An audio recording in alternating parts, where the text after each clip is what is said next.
காட்டுகிறார். இதெல்லாம் நீங்க உண்மையா பேசுனீங்களான்னு சொல்றார். அவர் நான் வக்கீல் இல்லைன்னு சொல்லுங்க அப்படின்னு பக்கத்துல நின்னு சொல்றேன். ஆமா நான் தான் பேசுனேங்க, அப்படிதாங்க பேசுனேன். இந்த பகுதியில் விவசாய விளைநிலங்களை அபகரிக்கக்கூடிய அரசினுடைய எந்த வாகனம் வந்தாலும் கொளுத்துவேன் என்று பேசினேன். இது அவர் சொன்னது, நீதிமன்றத்திலே சொன்னார். எனக்கு ரொம்ப கஷ்டமா போயிடுச்சு.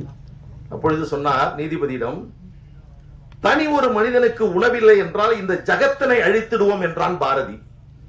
என் ஊர்ல இருக்கக்கூடிய விவசாய நிலத்திலிருந்து விவசாயம் செய்து சாப்பிடறதுக்கு வழி இல்லாம புதிய வீராண விரிவாக்க திட்டம் என்ற அடிப்படையில் இங்கே ஆழ்குழாய் அமைப்பதற்கான வாகனங்கள் வந்தால் அதை நான் அடித்து விரட்டுவேன் என்பதுதான் அவருடைய கருத்து. இது போராட்டமா, வன்முறையா அல்லது புரட்சியா என்பதை உங்களுடைய சிந்தனைக்கே நான் அன்போடு இந்த நேரத்திலே